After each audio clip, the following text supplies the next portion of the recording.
था कि अगर मोदी सरकार इंडिया में रहेगी तो इंडिया और पाकिस्तान के ताल्लुकात बेहतर नहीं हो सकते।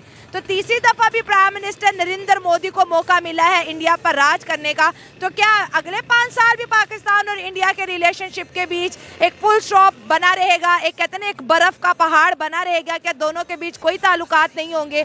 क्या ट्रेड नहीं? इससे पहले जरूर फवाद चौधरी साहब बात करते रहे हैं और इंडियन पब्लिक को कहते रहे हैं कि जी वो मोदी जी को वोट ना करें और बाकी पार्टीज को वोट करें और किसी को भी ले आए, XYZ कोई भी ले आए, लेकिन मोदी जी को ना लाए, मगर कुछ कर नहीं पाए। लेकिन मेरे ख्याल है मोदी जी को तो उस पर यकीनन थैंकफुल होना चाहिए फवाद चौधरी साहब का, इसलिए कि उनकी वजह से लोगों ने और बढ़ चढ़ कर मोदी जी को वोट दिया कि आखिर ये क्यों सपोर्ट कर रहे हैं। तो यकीनन ये जो फवाद चौधरी साहब ने कहा वो कहीं ना कहीं उसका फायदा जो है वो बीजेपी और मोदी जी को हुआ है। हिंदुस्तानी है जिसका नाम है प्राइम मिनिस्टर नरेंद्र मोदी, जिसकी बाहर कोई प्रॉपर्टी नहीं है, जिसकी अपनी कोई जायदाद नहीं है, अपनी कोई गाड़ियाँ नहीं है, अपने कोई बंगले नहीं है, उनके बाद किसी ने वज़ीर आज़म नहीं बनना, उनकी बीवी नहीं है, उनके बाद उनके बच्चों ने वज़ीर आज़म नहीं बनना, वो सिर्फ उस मुल्क के लिए पैदा हुए वज़ीर आज़म साहब जो है ना नरेंद्र मोदी साहब, उस मुल्क में उन्होंने जीना है, उस मुल्क में उन्होंने मरना है। उन्होंने बाहर लंदन में हमारे वज़ीर आज़म की तरह फ्लैट नहीं बनाए हुए। मोदी जी आते हैं, वैसे इमरान खान ये कहते थे कि जब तक मोदी जी है जब तक बात नहीं हो सकती, लेकिन नवाज शरीफ साहब कहते हैं कि मोदी जी होंगे तभी बात हो सकती है। तो मेरा ख्याल है कि अब थोड़ा सा पॉजिटिव भी सोचने लगा है पाकिस्तान। अच्छा, मुस्लिम वोट उनको पड़ा है, कहते हैं तकरीबन 72%। तो वो तो अब एक कम्युनल पार्टी बन के सामने आई है, एक सेकुलर पार्टी। देखें आयरनी ऑफ हिस्ट्री के बीजेपी को कहा जाता था कि ये एक कम्युनल पार्टी है, हिंदू पार्टी है, लेकिन वो हिंदू पार्टी आज सेकुलरिज्म का झंडा लेके इलेक्शन में पहले इस बात का भी इंतजार कर रहे हैं कि जब ओथ सेरेमनी होगी और उसमें बहुत सी कंट्रीज के हेड ऑफ स्टेट्स आएंगे तो क्या पाकिस्तान को इनविटेशन आएगा, और अगर नहीं आएगा तो मेरे ख्याल है फिर नवाज शरीफ साहब को वैसे ही चले जाना चाहिए जैसे मोदी जी आए थे। उसमें क्या रहा, जब इनविटेशन के पहुंच जाए भाई आप भी तो आए थे तो हम भी उसी तरह आ जाते। नहीं, फिर आपके जर्नलिस्ट चिल्लाएंगे तौबा तौबा कैसे बिना वीजा आ गए, तब बोलेंगे अरे तौबा तौबा कैसे बिना वीजा इंडिया चले गए, तौबा तौबा क्या क्या कर दिया, तौबा तौबा। हमारे यहाँ एक नारा और लगता है दीप्ति, मोदी का जो यार है वो गद्दार है, ये नारा भी लगाया था इमरान खान ने, और ये नवाज शरीफ साहब के लिए ये नारा लगा था। मोदी गवर्नमेंट का कि टेरर और टॉक्स तो साथ चलने वाले हैं नहीं, तो पाकिस्तानी एस्टेब्लिशमेंट जब तक टेरर पर विड्रॉ नहीं करेगी तब तक भारत टॉक्स पर आगे नहीं बढ़ेगा। देखिए टेरर के ऊपर तो काम अगर ये करना शुरू कर भी दें तब भी उसमें सालों लगेंगे, उसका मतलब ये तो नहीं है कि ट्रेड नहीं होगी, लेकिन ये जरूर है कि पाकिस्तान का एक सेक्शन ये जरूर जिनके साथ मेरी बात हुई है वो कहते हैं कि जी हम चाह रहे हैं कि भारत खुद भी थोड़ा सा, जब तक जहां तक ताल्लुक है कि मोदी जी, जैसे आरजू जी ने फरमाया कि मोदी जी की तरफ से या इंडिया की तरफ से कोई अंदिया मिले कि जी हम भी बात करना चाहते हैं, तो वो तो योगी आदित्यनाथ जी ने कह दिया कि 6 महीने के अंदर अंदर हम ले लेंगे। तो वो तो इससे बड़ा और अंदिया क्या दें। आपका कश्मीर का मसला हल हो जाए, आप नहीं इस बात को समझ रहे कि पाकिस्तान को कितना नुकसान हुआ है 22 अक्टूबर 1947 के हमले से, और अब योगी मोदी जी की सरकार बनने जा रही है, तो थोड़ा सा अपने अंदर जो है वो थोड़ा सा बुद्धि में थोड़ा सा जो है वो पैदा करें, अकल पैदा करें। उन्हें एक सेविंग ग्रेस दे दे, नरेंद्र मोदी उन्हें सेविंग ग्रेस दे दे, तो वो नरेंद्र मोदी से बात करना चाहते हैं।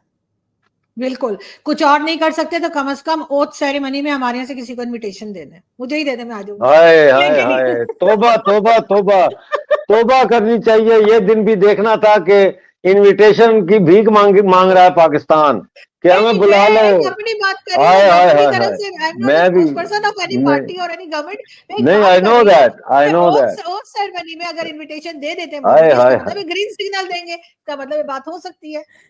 धोखा, फ्रॉड, झूठ, फरेब, ये है नाम पाकिस्तान। जिस मुल्क का नाम है पाकिस्तान, वो ये उसके अमल है उसका, तो अमल से पता चलता है, जैसे मैं पहले अर्ज कर रहा था। तो अब इनको लाले पड़े हुए हैं। अभी आप ये देखें कि चाइना ने इनको कहा है कि हमें कोहाला हाइड्रो पावर प्रोजेक्ट जो POJK में बन रहा है उसके लिए 8,600 कनाल जमीन दो। 8,600 कनाल, 4,000 कनाल वो ले चुके हैं। ठीक है। इसी तरह वो ये प्रोजेक्ट्स वो हैं जो पिछले 10 सालों से पड़े हुए हैं, लेकिन इनके ऊपर जो है वो काम रुक गया था। तो अब ये दोबारा नरेंद्र मोदी ने बड़े ओपनली, बड़े क्लियरली जिन चीज़ों का जिक्र किया वो ये है दैट पाकिस्तान जो है इंडिया के लिए मैटर नहीं करता, और अगर पाकिस्तान इंडिया के लिए मैटर नहीं करता, that's what the thought of prime minister Modi. कुछ आपने उनके देखे होंगे जो इंटरव्यूज़ हैं जहाँ उन्होंने कहा कि मैंने वो दरवाज़े ही बंद कर दिया है, वहाँ पे चाबी लगा दी है कि हम इंडिया को पाकिस्तान हेलो के लेंस से दोस्तों, चलाएंगे। जैसे कि आप सबको पता है हमारा भारत में अभी अभी चुनाव हुए हैं। अब पाकिस्तान की नज़र इस बात पर है कि भारत में इस बार किसकी सरकार आएगी, मोदी जी आएंगे या फिर ओपोजिशन स्ट्रांग होगी। मोदी के नाम से पाकिस्तान के कुछ लोग तो इतना डरे हुए हैं, यहाँ तक कह रहे हैं कि कोई भी प्रधानमंत्री बन जाए लेकिन मोदी ना आए, हमारी तो बैंड बज जाएगी अगर मोदी आ गया तो। लेकिन दोस्तों, इसके साथ साथ कुछ ऐसे लोग भी हैं मोदी जी की दिल से सराहना करते हैं, उनके कामों की प्रशंसा करते हैं, भारत की तरक्की को देखते हुए ये कहते हैं कि काश हमें भी मोदी जैसा प्राइम मिनिस्टर मिल जाता। ऐसे ही एक व्यक्ति की इंटरव्यू में जब वो बात करते हुए रो पड़ते हैं, उनका क्या कहना है आए सुने जरा।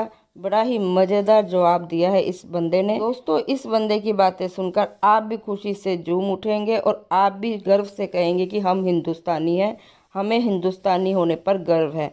आज पाकिस्तान के जो हालात हैं, जो इतना वहाँ की सरकारों ने लूट लूट कर पाकिस्तानी आम जनता का हाल कर रखा है, उससे तो अखंड भारत का हिस्सा ही हो जाते तो अच्छा था। ऐसा मैं नहीं कह रही, ऐसा एक पाकिस्तानी ही कह रहा है। तो दोस्तों, आगे बढ़ने से पहले मेरे वीडियो को लाइक और सब्सक्राइब जरूर कर दे। जय हिंद दोस्तों। आपके यहाँ सिलेक्टेड पीएम है, पहले इमरान खान नियाजी था, अभी शहबाज शरीफ है। हमने तो वो भी देखा, जितनी वोटें पड़ी नहीं उतनी उससे ज्यादा वोटों से हमने कैंडिडेट्स को जीतते हुए देखा है पाकिस्तान के इलेक्शन में, बड़ा वायरल हुआ था जी वो भी। तो नरेंद्र मोदी आएंगे भी तो किससे बात करेंगे? जनरल मुनीर से बात करेंगे या उनके जो पपेट हैं शहबाज शरीफ उनसे बात करेंगे कि नवाज शरीफ से बात करेंगे? आरजू एक सेकंड, आरजू जवाब दे, उसके बाद मैं जवाब दूंगा कि किससे बात मैं आपसे करें। भी लूंगी जवाब। हाँ, जी। पहले आरजू। देखिए, जो भी डिसीजन होता है वो तो डेफिनेटली पाकिस्तान की मिलिट्री ही लेती है, चाहे आर्मी चीफ हो या कोई भी प्राइम मिनिस्टर्स हो या जो पॉलिटिशियंस होते हैं, वो सामने पपेट की तरह काम करते हैं। ये बात सब जानते हैं। इमरान खान से पहले भी था, इमरान खान के बाद भी यही है। तो किसी से बात करने की जरूरत नहीं है, सारे चोर हैं, ये सारे धोखेबाज हैं, ये सारे बेईमान हैं। चाहे वो पाकिस्तान के सियासतदान हैं, चाहे वो पाकिस्तान के फौजी जर्नैल हैं, चाहे वो पाकिस्तान की ब्यूरोक्रेट हैं। मोदी जी को बात डायरेक्ट करनी चाहिए जनता के साथ, पाकिस्तान की जनता के साथ बात करें, हमारे साथ बात करें।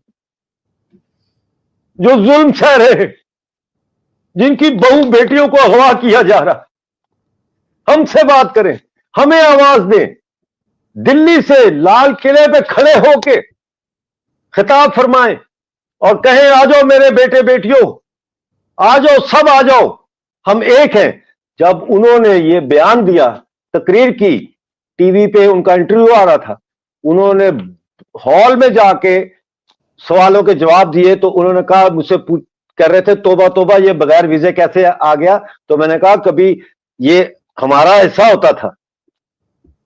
हम आज भी भारत माता का हिस्सा हैं और हम हमेशा भारत माता का हिस्सा रहेंगे।